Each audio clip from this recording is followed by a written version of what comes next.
Okay, so I think we're recording now. Hopefully this is gonna work. Hi everybody. It may say Pat Hintz under my name. I am not Pat Hintz. I'm Sean Talbot. We're gonna talk tonight about. So this is a Thursday night call. Our Tuesdays are typically our sort of standard Amare meeting that Pat and I will do. He'll do a little bit on the business side. I'll do a little bit on the product side. Our Thursday nights are either open mic nights where we do sort of just question and answer, rapid fire kind of stuff. And Pat and I chit chat about a bunch of things. Or we do what we call deep dives. So we've done now about, 6 or 8 deep dives into different areas of health and wellness, into different areas of our products. We've done them on depression and anxiety. We've done mental focus. We've done gut health. We've done immune system. We've done a whole bunch of different things. And tonight, I'm going to dive into a couple of areas that are really kind of around behavior, specifically ADHD and autism. And try to give you a perspective for those conditions and not necessarily how our products treat them. So right here at the top, I want to say this is not a call about how Amare products can treat the disease of autism or the disease of ADHD. Rather, I'm going to try to give you a perspective for what these diseases are all about, that the fact that they are very much gut-brain axis disruptions, and then talk about some of the products that are really focused on gut-brain axis disruptions. And so the separation there, the sort of separation of church and state, is that we have to reframe what we're actually talking about tonight. So when I, as a nutritional biochemist, for people who don't know me, let me just say this real quick. My PhD is in nutritional biochemistry. And the kind of work that I do, some people call nutritional psychology. So I look at how does something that we eat, a food, a supplement, some sort of bioactive compound, how does that change the biochemistry in the body in terms of your neurotransmitter balance or your free radical load or your inflammation or something like that, stress hormones, for example. And then how does that biochemical change result in a psychological outcome, some sort of a change in mood state or depression or mental focus or behavior or motivation or that kind of stuff. So a lot about what I'll talk about tonight is how can we use this thing from a dietary perspective to have a biochemical change or a physiological change in the body, and how can that result in some sort of a psychological or a behavioral outcome? And so that right there, I just described either you're feeling great and everything is in balance, or you're out of balance and things are not great. And that not great might be a behavioral issue, somewhere on the autism spectrum disorder spectrum. It could be a mental focus disorder that's on the spectrum. So it's a reframing of, sort of labeling something a disease versus saying, hey, here's this biochemical disruption, and here's a way to naturally rebalance that sort of a thing, okay? So I may come back to that theme as we get into some specific slides, but what I want to do now is, hopefully this is going to change. There we go.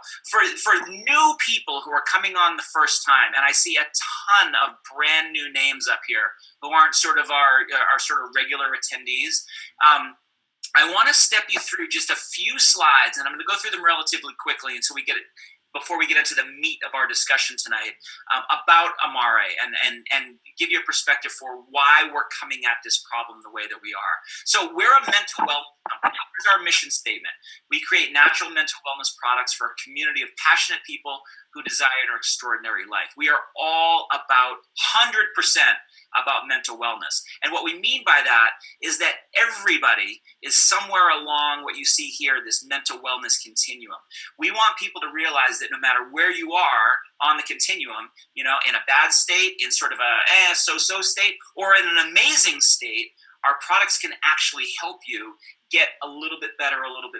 So you can think about that, no matter where you are on the continuum, we're trying to get you higher up to the right-hand side. And the interesting piece about it isn't so much just that we can move you, and we can move you pretty quickly, and we can move you pretty meaningfully, but that we can do it in a natural way that addresses multiple aspects of your body. So a lot of times, and this is kind of a did you know thing that many people have no understanding about, that when we don't feel the way we want to feel, we think it's a brain problem. And sometimes it is. Sometimes there's things that we need to target in the brain, but very often the disruption is further down in the body. It's in your gut. It's in what we call the second brain. So you can see these 3 bullet points here. How you feel is not just in your head, it's also in your gut.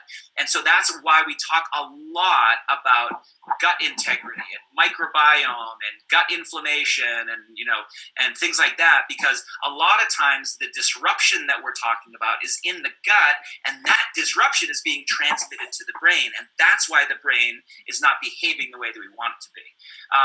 Our second brain includes the microbiome, plays a major role in mental wellness. We'll talk about that in a second. And then the most important of all, you can do something about it.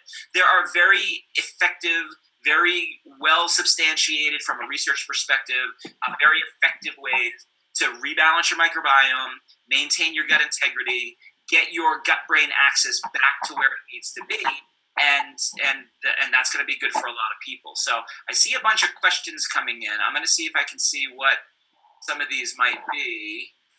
Make my way down here. I want to make sure that everything is going okay for the... Can't see the chat room right now. There we go. Okay, great. So they're just questions. They're not sort of any technical difficulties that we're experiencing. Okay, mental wellness continuum. Everybody sort of gets where we're going there.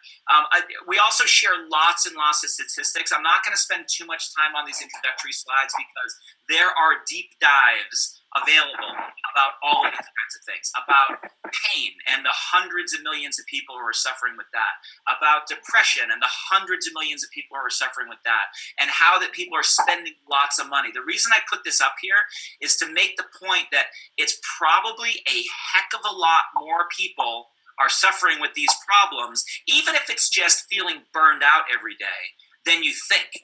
And I say that, and I sound like a broken record sometimes because I say this all the time, but it's the kind of work that I do. When you see somebody in that state of depression or anxiety or chronic stress or burnout or brain fog, that person, that individual feels as if they're the only ones that are experiencing what they're experiencing.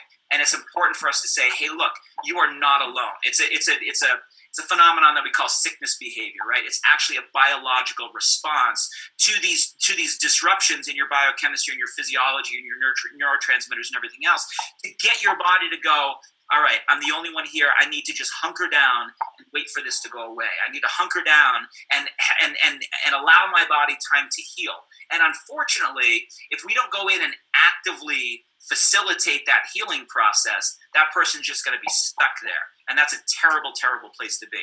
So lots and lots of people are in these situations. More statistics. So big a problem that the World Health Organization has already identified stress and mental wellness challenges as the health epidemic of the 21st century. Right now, as we sit here, the beginning of 2018, stress and depression and all of that sort of mental health umbrella is the number one leading cause of global disability. Right? Number one, ahead of everything else that you might think of, ahead of cancer, ahead of heart disease, because a lot of these mental wellness issues have physical health side effects, because of the biochemistry that's involved that we're going to talk about a little bit later. So I'm going to go here real quick. I have a little bit of background noise, so I'm going to remute everybody. All right, beautiful. Lots and lots of money being spent on this category.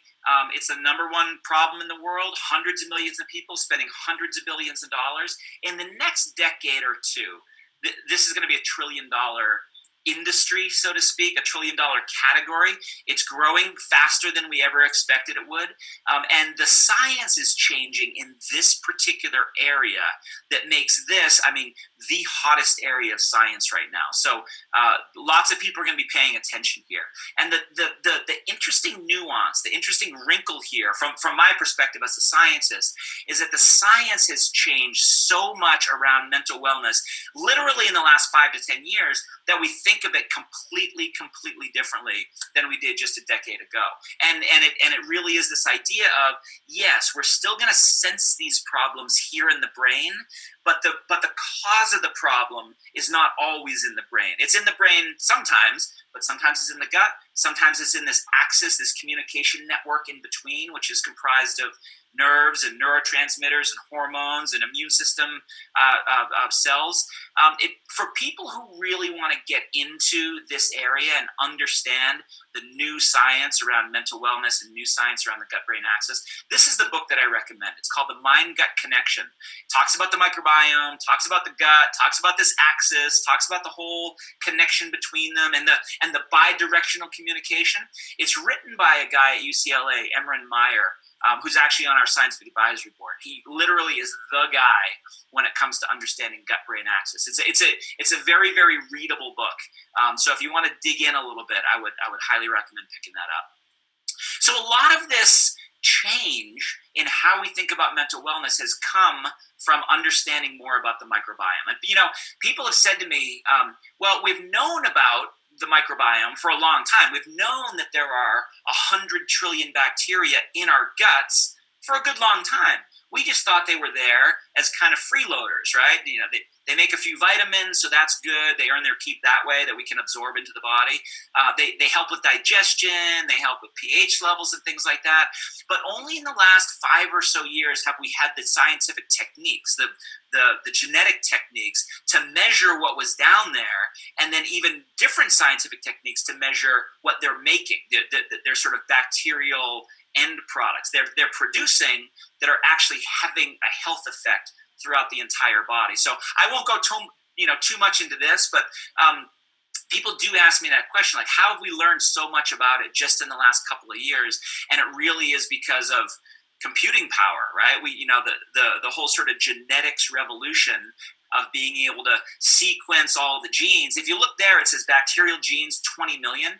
If we think of our bodies as having 23,000 genes, that took a long time to decode. If we want to decode 20 million genes, that's going to take an even longer time.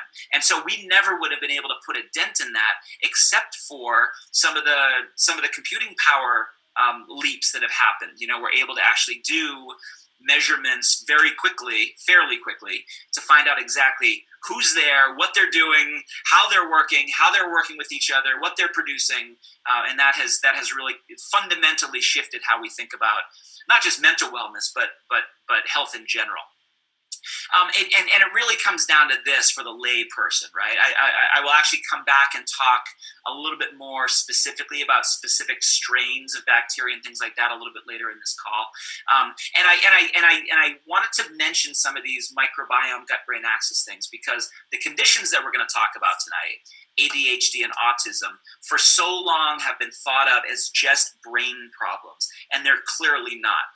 Gut problems are almost 100% of the time what we refer to as comorbid. They come together. So if you're having these brain problems, you almost 100% of the time also have gut problems. And people who have kids who are in those situations realize that. Stress can make the gut problems worse. Gut problems can make the brain problems worse. So it's important for us to understand this relationship between the brain and the gut. But for the lay person, it really comes down to something as simple as what you see on the slide right now. When you're in balance, you're going to feel better. When you're in balance, you're going to perform better. When you're in balance, you're going to have fewer problems. And when you're out of balance, things sometimes can go completely kablooey. It's not just having a stomachache. It's not just not being able to focus. It's not just having behavioral issues, right? There's a cascading effect where one makes the next one worse, makes the next one worse. It's a very, very vicious cycle that we'll talk about some more in a little bit. But the good news is, once you establish balance in one of those areas, you can sometimes get a vicious cycle going one way to become a virtuous cycle going the other way, where instead of imbalance leading to imbalance, you're getting balance leading to more balance. And that's a very good place to be because you can build into better and better and better and better and performing better and things like that. So we'll get into that in a little bit. This network that goes back and forth, this is really important to understand. So if we think of ADD and autism and a couple other things I'll talk about tonight as these sort of brain dysfunctional kinds of situations, the signals that the brain is getting have to come from somewhere, right? Sometimes they're coming from the HPA axis, the hypothalamic pituitary adrenal axis. That's sort of your stress response system. So sometimes the signals are coming from there in the form of hormones like cortisols or adrenalines, or now what we call epinephrine. They could be coming from the gut, because the gut makes much more serotonin and dopamine and GABA, some of these very overlapping important neurotransmitters. The gut is making 90% of your serotonin, probably 50 to 70% of your dopamine. So those signals have to somehow get to the brain.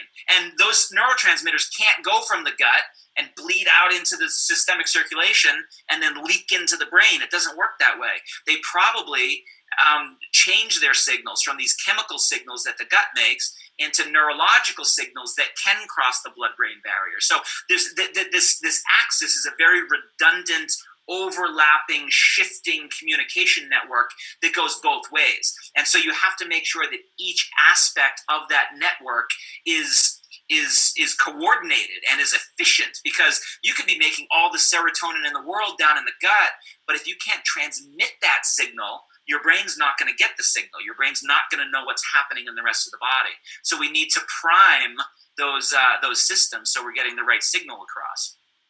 So it comes down to this: healthy status versus unhealthy status. And if you have unhealthy status, you can see that behavior and cognition and emotion and all of these sorts of things are out of balance. More pain, more stress, more inflammation. Like I said, it gets into this vicious cycle that sort of builds and builds and builds on itself. But if you can get somebody back into balance, it's not like we're taking that dysfunctional disease state and making somebody healthy, right? It's not that. That's not the framing I want people to understand. I want them to understand you're out of balance in all these different ways, and if I rebalance you here, that's going to help you function better. And then if I rebalance you here, it's going to function better. And if I rebalance you here, it's going to make you function better. So it's a progressive, additive, but complementary process of getting somebody rebalanced to a better place, a better place, a better place. That's a different way of thinking about it. Even some of the experts in these areas who will say, here's what we need to fix about ADD. Here's what we need to fix about autism. It's almost saying, instead of taking a synthetic therapy like a drug, we're going to take a natural therapy like a drug. And I don't want people to think of it that way. I really want people to think of it as this progressive system of rebalancing, right? You're out of balance, and that's causing these problems. We're going to rebalance you and help you have less problems and fewer problems and more good days, so to speak. So let's get into the meat of it now. What are we talking about?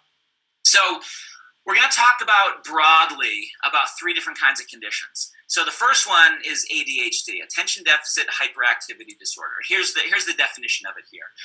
Anyone who's ever been in this situation before, themselves, or with a kid, or with an adult. I mean, there's plenty of adult ADHD out there. A brain disorder marked by an ongoing pattern of inattention and or hyperactivity and impulsivity that interferes with functioning or development. It's about 1 in 10 kids right now, and maybe not quite that high in adults. A lot of times, as we go into our adult years, neurotransmitters change, hormones change. Sometimes you can kind of quote unquote grow out of it. Sometimes you just learn kind of, socially and societally sort of how to behave in those situations. So you kind of fake it till you make it, so to speak. In adults, a lot of times ADHD issues, you get fired a lot, right? You can't focus on your job. You can't get the job done because you're a little bit over here, you're a little bit over here. You can't focus. You don't have, what we talk about in our depression discussions. You don't have a high level of cognitive flexibility to be able to think yourself through stressful situations. That's actually an overlap between ADD symptomology and depression symptoms. But it's a lot of people who are suffering with this kind of thing. Maybe I'll share this story right now. We were in a situation, gosh, this is probably 10 years ago now, with my son, who now's a sophomore in high school. He's 16. When he was in 5th grade, his teachers told us that we needed to, the recommendation was you need to medicate this kid, right? Because of, didn't want to pay attention in class kind of situations, right? Like a lot of 5th grade boys. And so we took a natural approach. Instead of medicating him, we decided we were going to use 2 nutraceuticals, one called L-theanine, which is an amino acid that's naturally found in green tea leaves, and the other one was a collection of polyphenols that are sometimes called OPCs, which stands for oligomeric proanthocyanidins. And we chose a way of delivering those through New Zealand pine bark because it's the highest, most concentrated source. So we took L-theanine, a brand called sun-theanine, and New Zealand pine bark, a brand called enzogenol, and we started adding. He couldn't swallow capsules at this point. We started adding them into his smoothies every morning.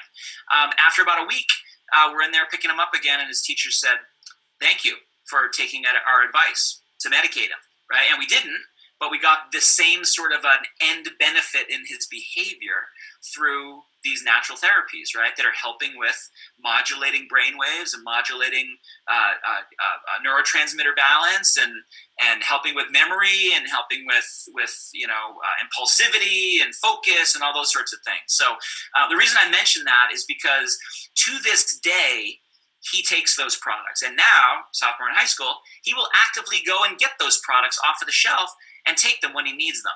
It's easy for him to do now because those exact 2 ingredients at the exact same levels are in some of our products that I'll talk about later. But it just shows that you can get a meaningful benefit from these natural ingredients. The whole family has been taking these ingredients too, because we saw what it did for him, and we all wanted those benefits, so we've been taking them for years and years as well. The next one, autism.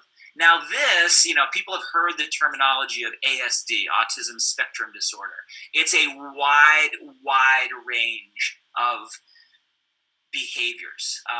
Everything from speech and nonverbal communication to other things about texture, whether it's clothing texture, food texture. There's a wide range of being on the spectrum, so to speak.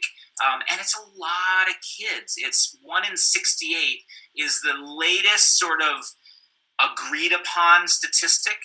There was a study that just came out last year that suggested that maybe it's more like 1 in 45. I'm not sure if those data have been replicated yet, but 1 in 68 is a pretty solid number. And so these kids, generally have a range of, having challenges with social situations, having challenges with repetitive behaviors or sort of compulsive behaviors. I mentioned before about, sometimes they're verbal, sometimes they're not verbal, wide range. And one of the challenges with autism spectrum disorders is that there's a genetic component that we know is there. There's an environmental component that we know is there. There is probably a dietary component that we know is there, and so it's a lot of times I talk about mental wellness issues being multifactorial, and to solve those mental wellness issues, if they're a multifactorial problem, we need a multifactorial solution to match up. You can't just come at these issues with one solution. You can't just say to somebody with, in an autism situation, well, you know what? All you need to do is cut out dairy and you'll be fine. You can't say to them, that it's a one particular vitamin. You can't say that it's one particular environmental toxin, right? Could be all kinds of different things. I'm going to give what I think is a little bit different spin on it that maybe you haven't heard before. As we go through this. And as you might imagine, it has to do with microbiome and gut-brain axis. And then this last one, many people on the call have maybe never heard of this before. Sometimes it's called panda, sometimes it's called pandas, and it's not the big furry white and black bears that we all think of. But let me just read what this.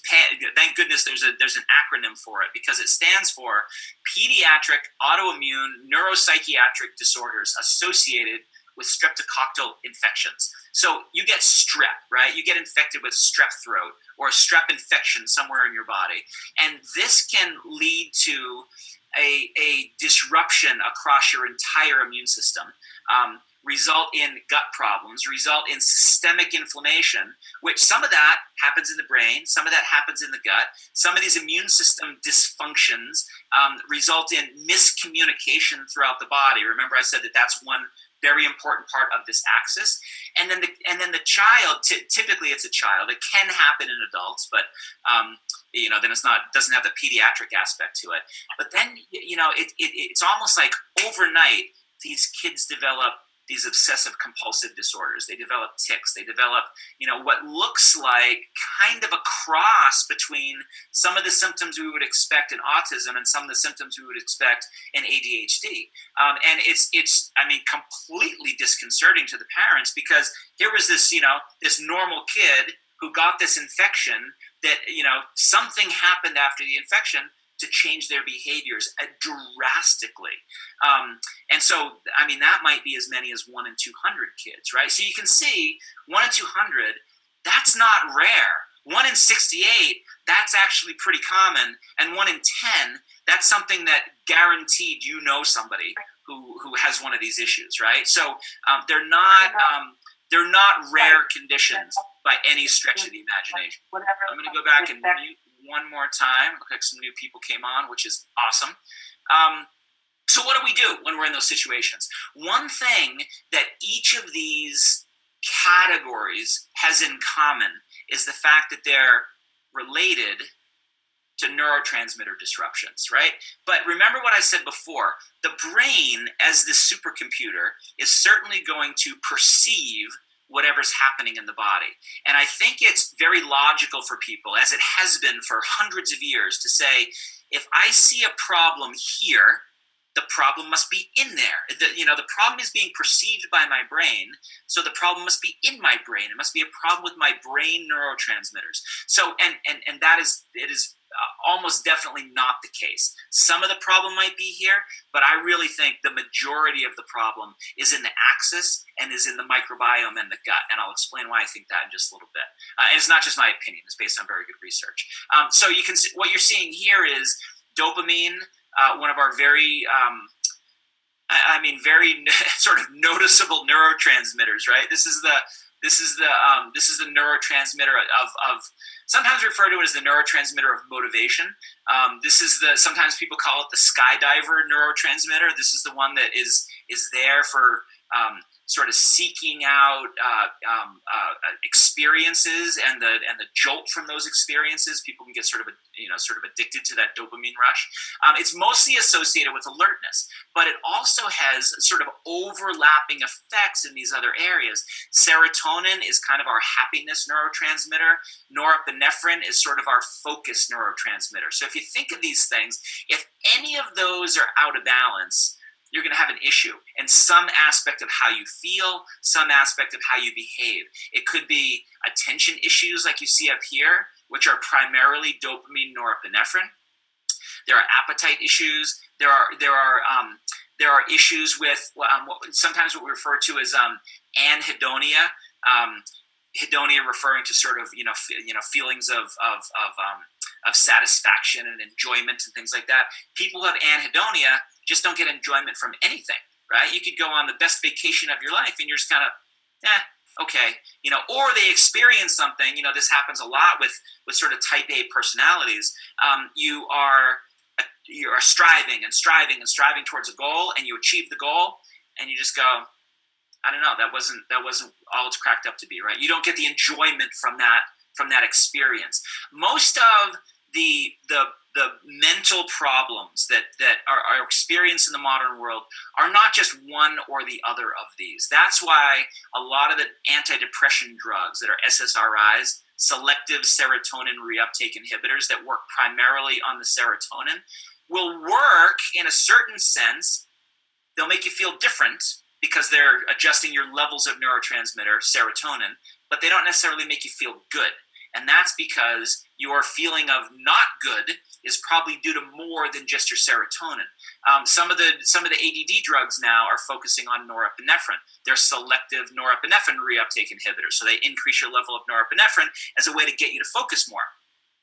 sometimes that is effective and sometimes not, because a lot of times that attention deficit problem may have something to do with norepinephrine, but may also have something to do with dopamine. So the concept here is that the overlapping nature and the interacting nature of these neurotransmitters makes it challenging sometimes to figure out exactly what the right choice is going to be. Remember, multifactorial problem needs a multifactorial solution. So you can look at it this way. This is an even more complicated way of looking at the overlap between each one of those neurotransmitters. And these are just three, right? There are many, many more neurotransmitters we could be talking about that are associated with energy or relaxation or mental focus, or your gut is making a lot, your brain is making a lot. They're sending their signals through the axis. So if you're in balance or out of balance in any of these different ways, you're going to feel slightly different things. So we can see ADD or ADHD down here, and many depressions are between serotonin and serotonin and norepinephrine. You can see here's anhedonia I was talking about before, this feeling of just not being satisfied or pleased or made happy by anything. So you can see where there's nuances of trying to figure out, well, is it a serotonin issue? Is it a dopamine issue? Is it a norepinephrine issue? It's probably a little bit of all of that. And so you need to come at this issue with a multifactorial solution. And the reason I harp on that is because nutrition and supplements and proper diet and lifestyle interventions are as multifactorial as we can get. So we can talk about stress management. We can talk about sleep. We can talk about exercise. We can talk about nutrition and proper diet. We can talk about supplementation. We can talk about social interactions. We can talk about all of these, and I haven't named a single drug yet. And the reason for that is that everything that I listed is multifactorial in and of itself. So we can do a mindful meditation that has multifactorial effects on numerous neurotransmitters and numerous aspects of inflammation. And that's one of the reasons where lifestyle interventions, the kind of things that Amari's trying to bring to market, are I think more effective against mental wellness challenges than some of the pharmaceutical options that are available. And I don't mean to say, we're better than fill in the blank with a drug, but to make the clear distinction that we're different.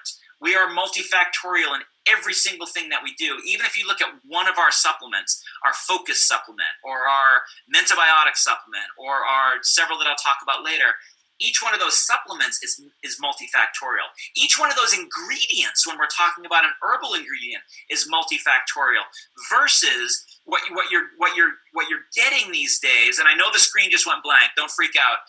If we're talking about again multifactorial solution, and we come at with a drug that only affects serotonin for depression, and we haven't addressed these other guys up here, we're not going to get a good effect. If we come at a focus issue with just a drug that increases norepinephrine, we're not going to get the effect that we're looking for. And so what we've got access to right now, we have things like the king of them all when we talk about ADHD, Ritalin.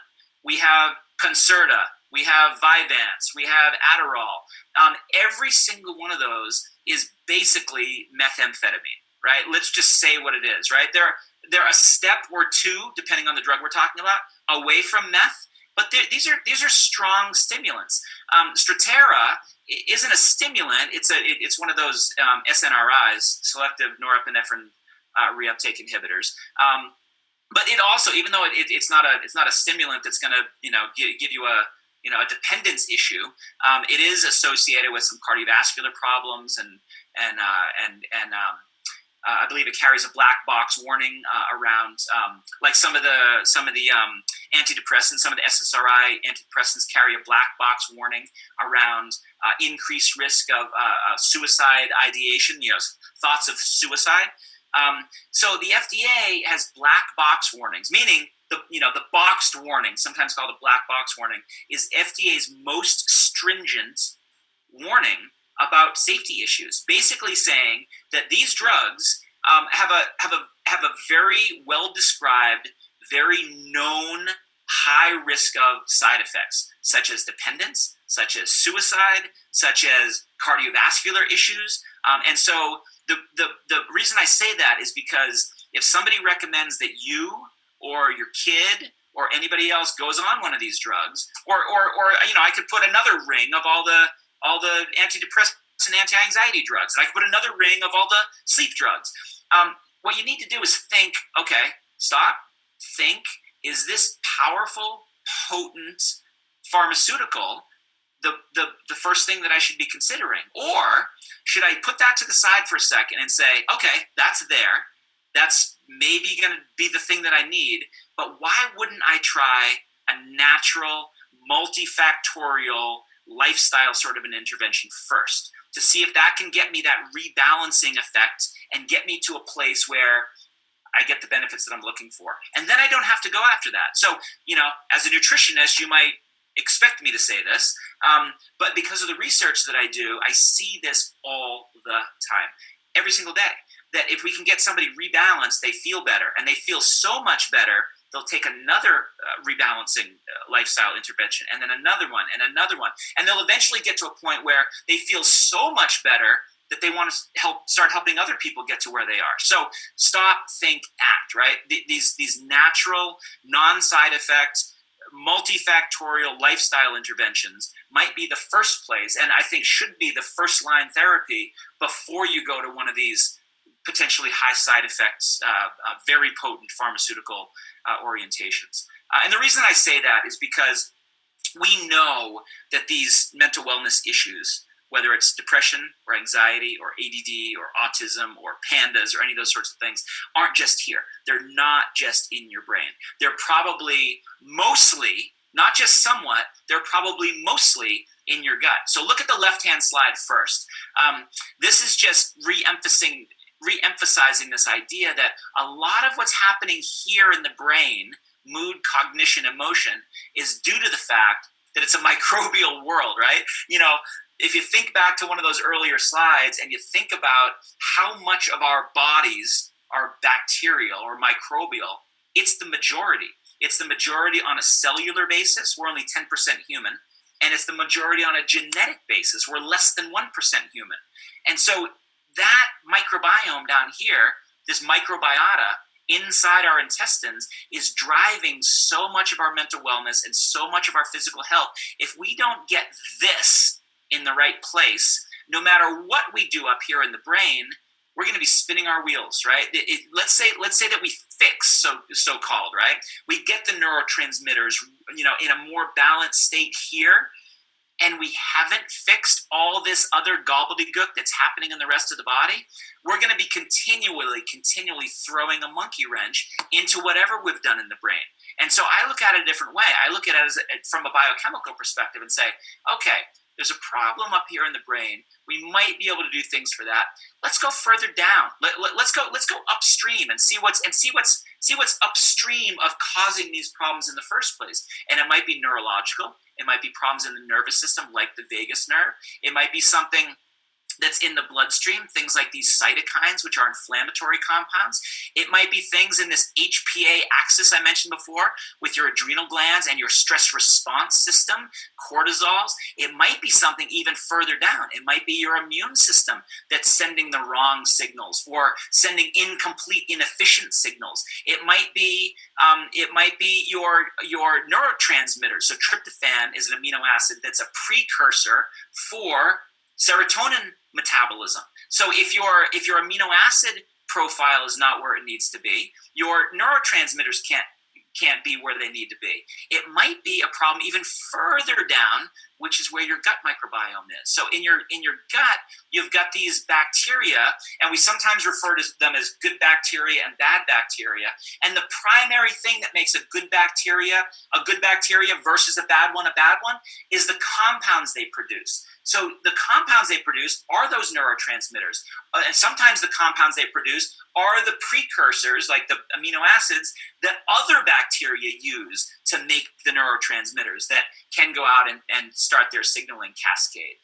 Short-chain fatty acids. These are the byproduct of your bacteria in your gut metabolizing fiber. sometimes prebiotic fiber, sometimes the fiber from beans and oatmeal and green leafy vegetables and things like that. That's one of the reasons I recommend a Mediterranean style diet, because it's high in fiber, it's high in flavonoids, it's high in polyphenols, all that can get these bacteria to produce more of these short chain fatty acids, which have an anti-inflammatory effect, which have an effect on these cells of the intestines, the enterocytes, to make them healthier, to keep them tight so you have good gut integrity, so that only the right signals get across. We'll talk about leaky gut in a second. So there's a lot going on here, that disruptions here or here or here or here or here can have problems in how our brain is functioning, right? And a lot of these focus issues, behavioral issues, social interaction issues, those all can have their source can be across this whole network, and that's why it's important to consider the network as a coordinated piece. Here's another way to look at it on the right hand side. Saying the same story, it's just bringing in a couple of other pieces around the immune system. So your gut can also make, here you see immune modulatory metabolites. These are compounds that will go out and will signal through the immune system, that can signal through the adrenal system, that can signal up to the brain. And the reason I want to put this slide in, which is telling kind of the same story, is because it has this one on here. These external stressors. Now here we have, I talked mostly just now about the gut sending signals outward, up to the brain. But remember, this is a bi-directional communication network. So whatever we perceive out there in the world can also be transmitted down into the rest of the body. So, the stressors that we encounter every day, and some of these external stressors are not just things we perceive. It's not just the traffic jam or the exam or the work deadline or the financial stress or the bills in your mailbox or your social interactions and relationships and things like that. Those are all sources of stress, but external stressors are anything that we encounter in the environment. Pesticides, poor diet, the air we breathe, the water we drink, all of those kinds of things are external stressors in some way that get transmitted into the body and transmitted into the immune system and the nervous system and the stress response system and the gut. And so, it reflects back. So if you're causing damage through that system and you're damaging the gut and you're damaging the microbiome, those signals are going to be reflected back in terms of stress signals and inflammatory signals, etc. So when we get in this sort of a situation, one of the things that is challenging is, you have ADHD, you have autism, you have some of the sort of similar overlap. A lot of times, in fact, this is a challenge because autistic kids can also have ADHD, and ADHD kids can have some aspects, along the spectrum, and they're very difficult to separate from each other because they're overlapping in some of their behaviors. And so, sometimes you'll see, restrictive diets, elimination diets, stop eating a certain class of food, gluten and milk because of the protein there, casein, so there'll be diets to remove wheat. Because of the gluten, which is a protein. There'll be diets to remove dairy because of casein, which is a protein. The reason for those recommendations, which I'm actually not opposed to at all, and I'll tell you why I don't think that's always the right choice in just a second. The reason that the recommendation is made is because gluten from wheat and casein from milk or from any sort of dairy, those are pretty complex proteins that your gut is going to have to digest. If you've got a problem down here with your gut microbiome, with the lining of your intestine, with your gut integrity, with anything, any of the problems that we've just talked about in terms of signaling, if you have a digestive issue here and you're not able to fully digest that protein, you could get in a situation where the protein's not digested. If you have a leaky gut, some of those fractions that aren't fully digested can get across into the systemic circulation, which leads to an inflammatory reaction, which leads to an immune system reaction, which leads to poor signaling, not just poor signaling, wrong signaling going up through all of these different pathways. And so, that is like static almost going, instead of these clear signals of good or bad, you get this static that's going up. So it isn't necessarily that gluten is bad or that casein is bad, but it's your microbiome, it's your gut that's bad. So you can think of it as chicken and egg syndrome. Do you now get into a situation where you say, okay, let's remove the offending food that's causing the problem. But if you don't, and you might get some benefits because you remove something that's problematic, but it's problematic because there's a problem in the gut. And so the real question would be, let's fix the gut. How do we fix the gut so that these foods aren't a problem anymore? That's what's really the underlying thing. And so the issue that's challenging to talk about on a webinar really has to be handled on an individual basis is, do you need to remove those foods so you're removing an insult so that you can get the healing and then you can add those foods back later? That's the beauty of working with somebody that is experienced in elimination diets, where they can say, okay, we're going to remove this, see what happens. We're going to remove this, see what happens. But if that person is not also going to this piece and saying, we're going to remove this food, see what happens, while we're healing the gut, while we're reestablishing a less dysbiotic, a more balanced microbiome, unless you're doing that piece of it, as soon as you add the foods back, you're going to be having the problem, because it's not the food that's the problem. It's this that's the problem. It's the gut imbalance that's the problem. So other things, there can be problems with texture. There can be problems with too much sugar. Processed foods are a problem, definitely. Not just because of the high sugar, not just because of food additives and artificial this and artificial that, but which these microbes don't recognize, right? So they kind of go haywire in a certain standpoint. But a lot of the reason that processed foods are not good for your microbiome is because they lack fiber. And when they're lacking fiber, your good bacteria have nothing to grow on, right? It's like you threw styrofoam down there and said, okay, bon appetit, everybody. We can't do anything with styrofoam. It's the same thing when you eat low fiber foods. The bacteria that you want to grow, those good bacteria, they basically starve. And when they starve out, the bad guys can start to grow, and they'll grow on other stuff like sugars and different fats and things like that. That's a discussion for another time. Why in the world do I have sunburn here? How is ADHD and autism spectrum disorders like a sunburn? It's hard for a lot of people to visualize the inside of your gut lining, but you can think of your gut, what it experiences. It's kind of like experiencing the outside world. Your gut is a barrier between the inside world, which is your systemic circulation and everything inside of us, and the outside world. So the outside world is here, where your bacteria live and where your food goes. That's the outside. Even though it's inside of us, it's the outside environment. It's an external thing. So I want you to think of this gut lining like your skin, right? It's an outside barrier. It's supposed to protect us from the environment around us. It can let some things in, but it keeps most things out. And the things that it lets in very selectively. That's what normal digestion, normal absorption helps us achieve. So think about a sunburn. You're bright red lobster colored, and so you've caused some damage there, right? Your skin is damaged now. Even if you go and try to put something good on that, you try to put on some moisturizing cream, it hurts. You try to put on some aloe, it hurts. If you put on some acid, it would hurt. If you took a wire brush and abraded yourself, it would hurt, right? So good things and bad things hurt because you've damaged that tissue that's trying to protect you from the external world. It's the same exact thing when you have a dysbiotic, out of balance microbiome. It's hurt. If you add even good stuff, sometimes that can cause problems. Your gut lining might be hurt. It might be actually physically inflamed and reactive.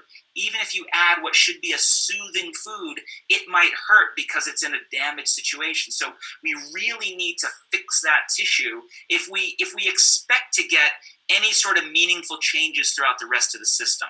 Okay, so I hope I haven't beaten that dead horse too much, but it's a really, really important point. Here's a visual that I think, after describing it as a sunburn, you might get it more clearly. So here's your inside of your intestine.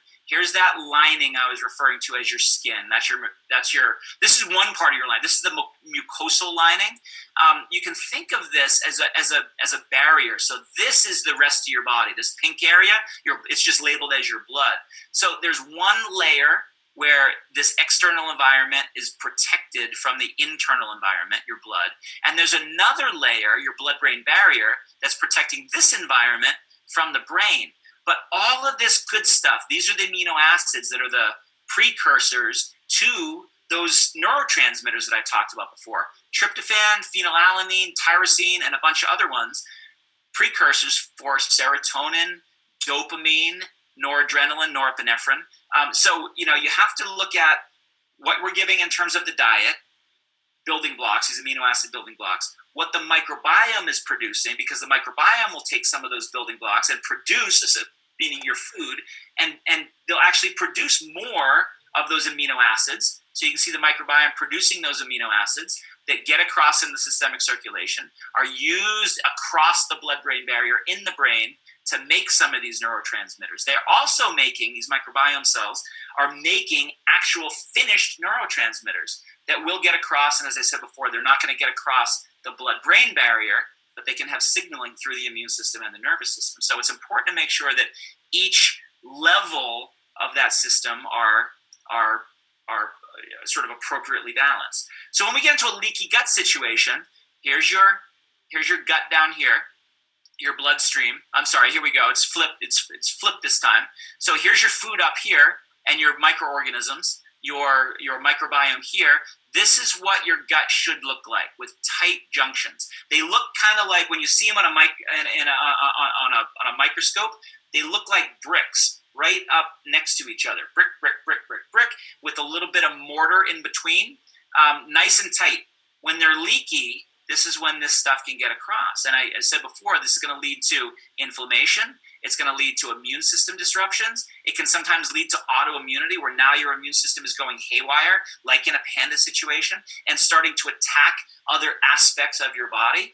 And this can lead to a wide range of, we talk mostly here about these neurological disorders, depression, anxiety, ADD, autism, etc.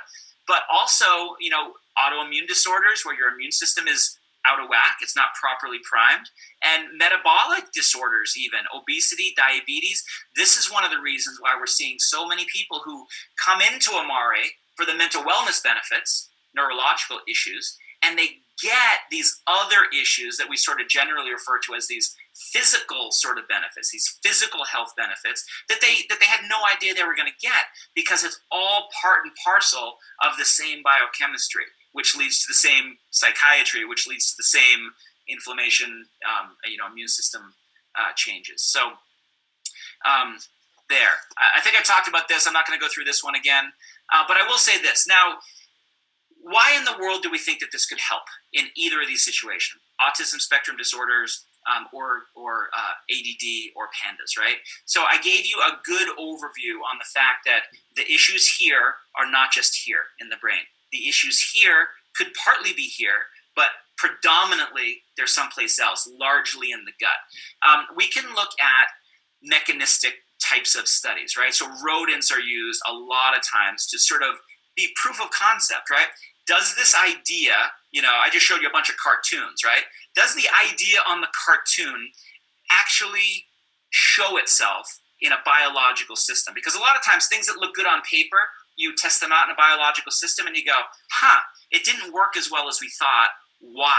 Right? So using those animal models sometimes is necessary before you go to human models, and to see if that intervention is actually going to have an effect.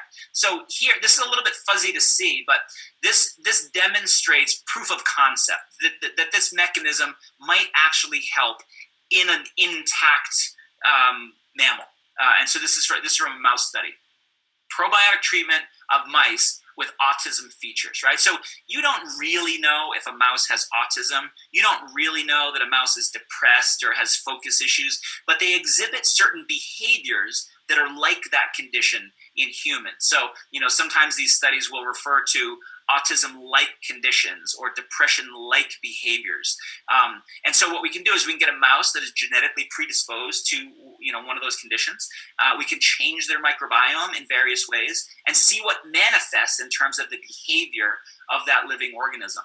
So you can alter the composition of the gut microbiome. So use the probiotics to change the architecture, change the balance of what that microbiome looks like. That has an effect on improving the epithelial barrier integrity. That basically is taking that leaky gut and making it tight junctions again, right? So you use the probiotics, you change what the microbiome in the gut looks like. That has a healing effect to tighten up those junctions and make that a more a tissue with better integrity. That reduces the leakage of those compounds from the outside, right, the inside of the gut, into our systemic circulation. It restores serum metabolites. So basically, that restores the signaling across that system, and then it ameliorates or lessens the autism-related behaviors. So from giving probiotics to changing autism behaviors step by step by step by step through all of the different steps that I just discussed that we know are involved in terms of different levels of imbalance. And so one of the concepts right now is that where you are on that spectrum of attention or autism, your degree of slide on that spectrum might have to do with how many of these layers are disrupted. So you consider somebody who has just a little bit of focus issues might just have one of those neurotransmitters a little bit low or a little bit unbalanced with one of the other neurotransmitters, right? So not so much imbalance. But somebody else who's more on one of these ASD spectrums with a lot of issues might have some neurotransmitter problems and some immune system problems and some stress hormone problems and some inflammatory problems and some gut leakiness problems and some microbiome problems. And you see where that's going, right? The more problems you have, the more places of disruption, the more degree of imbalance, the more behavioral issues are going to manifest, right? That's nutritional psychology. That's looking at so nutritional psychology is really, all right, how do we fix all of that? How can we give the thing, change the thing, give more of the good food, less of the bad food, so that we can rebalance all the way along that chain so that we change the behaviors. And from a mechanistic perspective, we know we can do this. This kind of data has been repeated many, many times now in different rodent models of depression, of anxiety, of ADD-like behavior, of autism spectrum-like behavior, and so we know that it's proven from a theoretical perspective in those biological systems. But what happens when we do it in humans, right? It also works, and it works exactly the same way. So this is a very busy slide. The key takeaways from this slide are, first of all, it's humans. It's people with autism. And it was a phenomenally successful intervention. Unfortunately, the intervention was a microbial intervention, but it wasn't probiotic therapy. It wasn't giving probiotics. It wasn't giving prebiotics. It wasn't changing diet, right? That's what we have the option to do from sort of a self-treatment, self-care perspective. What this was a study that looked at that people with autism. I can't remember. I want to see if the number of people is on here. Because I've got the paper right here. I can tell you how many people were in the paper. It was, I can't see right now. It's not saying in the abstract. 18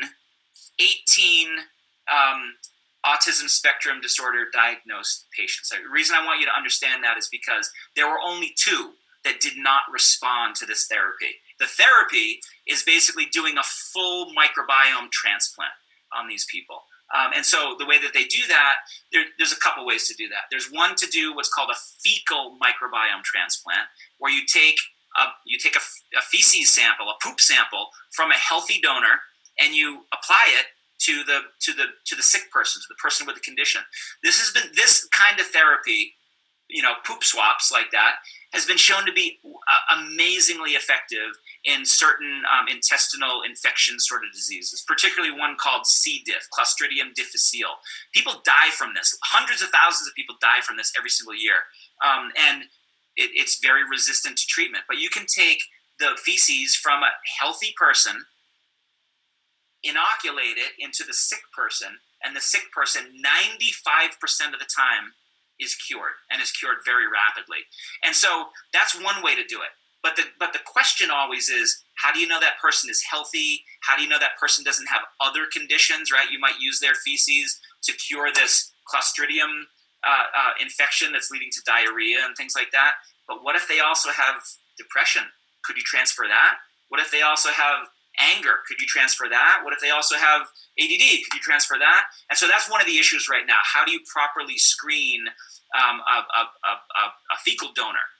And so there are some biotech companies, some pharmaceutical companies that are looking and saying, well, wait a minute, could we discern in that feces what are the important aspects of the microbiome? And could we recreate that? And could we inoculate that? Now, that's something that's it's not called an FMT, a fecal microbiome transplant. It's called a microbiome transfer therapy.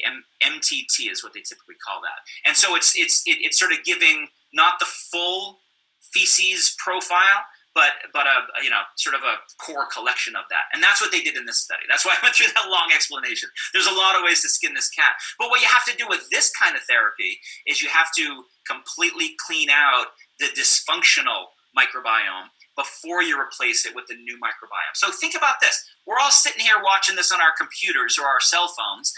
If you had a virus on your computer, you might be able to just go in and clean it out with an antivirus software, right? That's like a antiviral therapy or an antibiotic.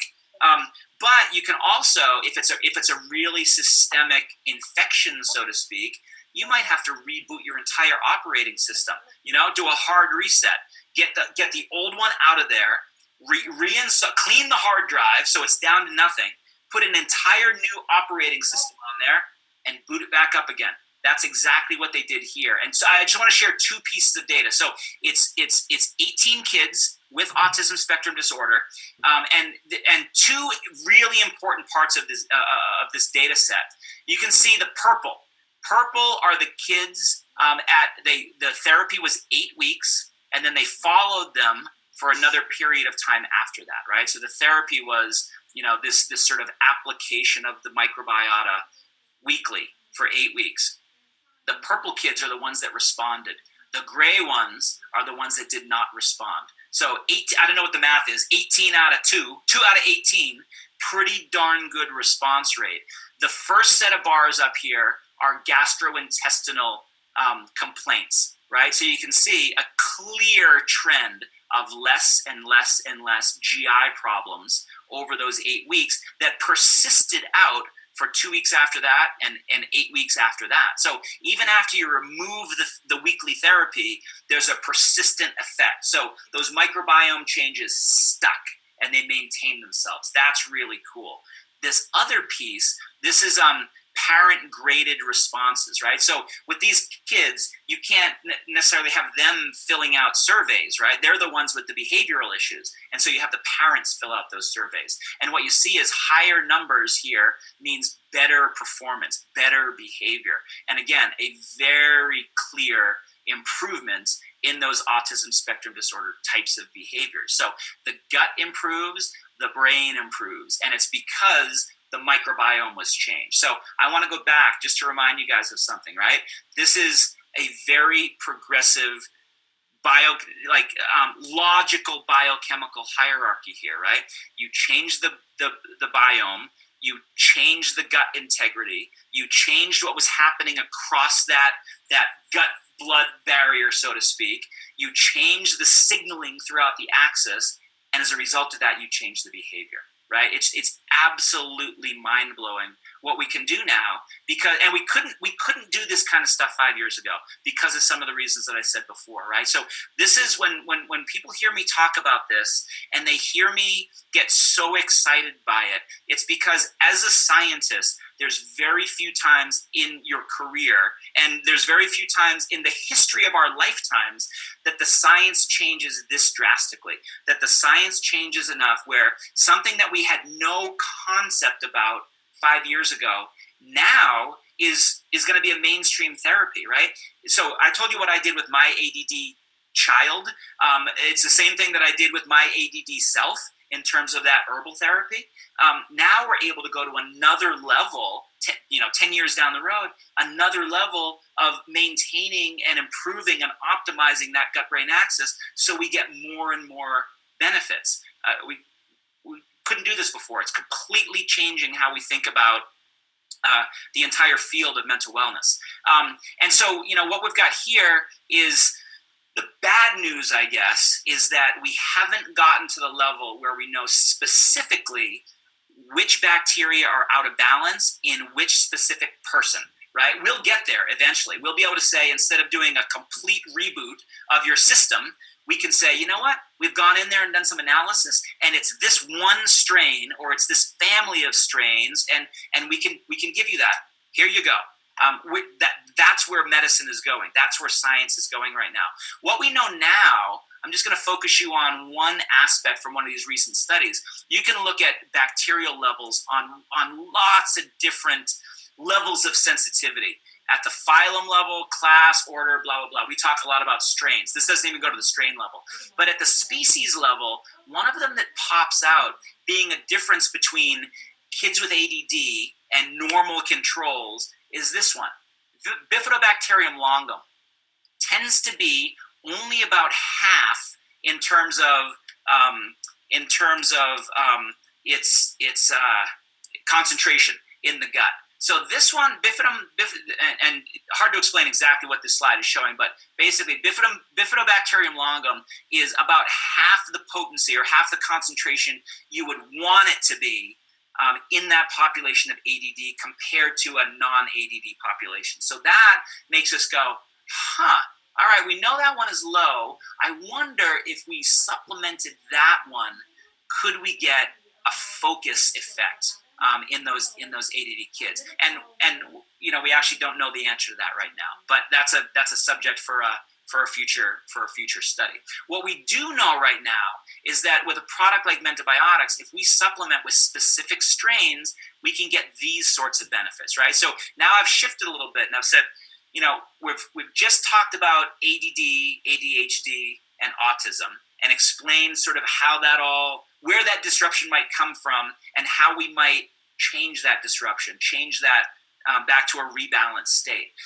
We don't have an autism product. We don't have an ADHD product, but we do have products that work in very similar mechanistic ways. So these changes in mood state are coming from changes in good bacteria. So, these aren't necessarily collected in people with ADHD or autism. They're collected in people who have depression and anxiety. But the same idea of those neurotransmitters overlapping in those people, this could be a very effective therapy for people who are in those situations. Remember that Bifidobacterium longum that I mentioned 2 slides ago?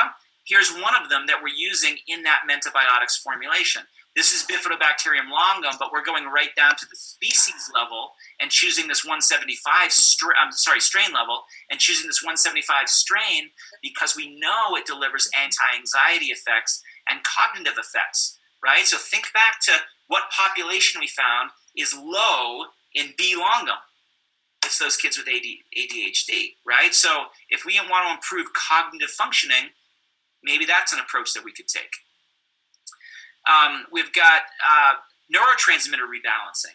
Instead of going after one of those, black box warning drugs that I put up there, the Ritalins and the Vyvanses and the Concertas and things like that, why not come at the brain with a rebalancing of neurotransmitters through natural means? That's why we have this GBX proprietary blend, which is polyphenols, flavonoids, that can help improve that balance. That's why we see things here like improved neurotransmitter balance, mental focus, enhanced blood flow throughout the entire body, including to the brain, changes in gut balance, inflammatory balance, immune system function. These are all the things that are out of balance across the gut-brain axis that we talked about earlier in the call. And I'm almost done here. I've got just a couple more slides. Menta-Focus is another approach for that. Menta-Focus is a product that is really geared towards increasing memory, but it does it through a mechanism that's improving overall brain activation in areas of the brain involved in memory, but also in areas of the brain that are involved in what's called a sort of a fear response, the stress response system. So if we can make changes in the gut with microbiome, if we can make changes in the brain with polyphenols and helping with neurotransmitter and blood flow, we're able to get effects where cognitive processing is faster.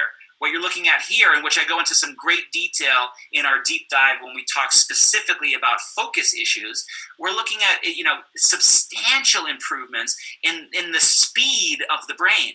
And that's something with especially kids who have ADHD, they're not able to do that quick processing, and so they kind of shut off in a way. They get interested in something else. And then the sync system, right? Syncing across all aspects of these ingredients. You remember you saw short chain fatty acids on a couple of the slides. This zinc carnosine is a way to help improve the integrity of the intestinal lining and the mucosal layer that protects the lining. A lot of times, I didn't talk too much about mucus. I mean, why shouldn't I? We talked about poop a lot on this call, but mucus is one of the things that can protect the lining of that gut from becoming reactive. So remember, I was talking about the gut being damaged, and almost anything that you throw in there, whether it's a good food or a bad food, causing problems, right? It's that sunburn. If that mucus layer is thin, or if it's gone, that lining is going to be very reactive to everything, and that reaction is going to be transmitted through the entire body. So short-chain fatty acids and zinc carnosine can help maintain that integrity and maintain that mucosal lining. And then we've got the alpha-glucans and beta-glucans to help with the signaling across that immune system. So lots and lots of ways that we can do this. I'm not going to go through the rest. We've got our Reboot product, which is the way for us to restore balance there. Similar, they did a cleanse kind of an approach before they did the MTT, the microbiome transfer in those autistic kids, right? They got rid of that disruptive operating system. We're doing a very similar thing with our Reboot. So lots and lots of options that we can take for people. Maybe I will click through I'll end on this. With the Reboot, one of the ways that we're having a natural approach to resetting that operating system, so to speak, resetting that microbiome balance, is through the foods that we're recommending. So we're recommending foods that will preferentially grow those good bacteria that do the good signaling, and we're starving out, because you're not eating these foods on the avoid side, you're starving out those bad bacteria. So you're trying to get rid of some of that static. That can really be a good first step. Even for kids sometimes, if they're in those situations, a lot of times I'll say for kids, this is probably something that they can skip. Right? They can just go right towards the good, nourishing repopulation, get that gut-brain axis into an optimized state. But if they're having severe issues, you might want to do that reset, and that's what this rebooting is. It's just like I said, rebooting, doing that hard reboot on your computer hard drive. So I want to do this. I'm going to skip over a couple of slides. I had a couple other things here, but it's starting to get long. I want to end on this, which is where we started, the mental wellness continuum. This is really where it's at. I mean, we can take anybody, no matter where you are, whether it's in this middle and you're just sort of, the modern day person who just thinks this is how it's going to be, right? This is my stressful life. This is how it's going to be until the day I die. No, we can help you be better. You can be way down here in one of these, very low situations. And maybe we're doing this in concert with your doctor to try to get you out of this complete quagmire where you don't think there's any hope at all, up to here where you just feel normal, right? Normal these days isn't the way we want people to feel. We want people to feel optimized. We want you to feel energetic and motivated and on your game during the day, but then relaxed and ready to ready to have low tension and good quality sleep and things like that at night. That should be your normal circadian rhythm, which is, we'll do circadian rhythm deep dive some night. That is driven by this gut-brain axis imbalance sometimes too. So, we want to get you up here. We think we can do it with our products. We've been selling products for almost 5 months now, and we're seeing amazing results around the whole country. So I'm going to end it there. I'm going to stop recording. There were a zillion questions here. So what I'm going to do, I think, is go through these questions. Maybe next Thursday on the deep dive, we'll end up doing a open mic, and we'll do question and answer. I'll answer some of these questions. I'll answer any other questions you guys want to send in to customer support or to me directly, and we'll do that next time. So I'm gonna stop sharing right here. I'm gonna go up and figure out where the recording went to.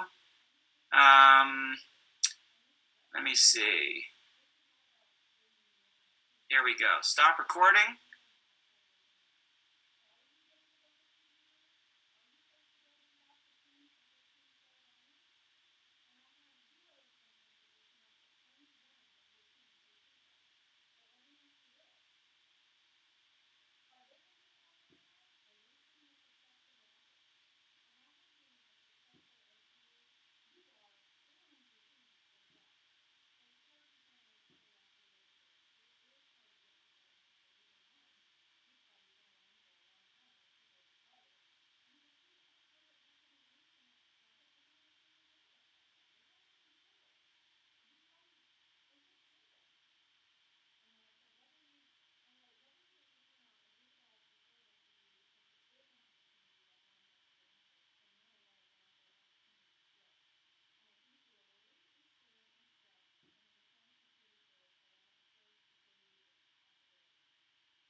It is.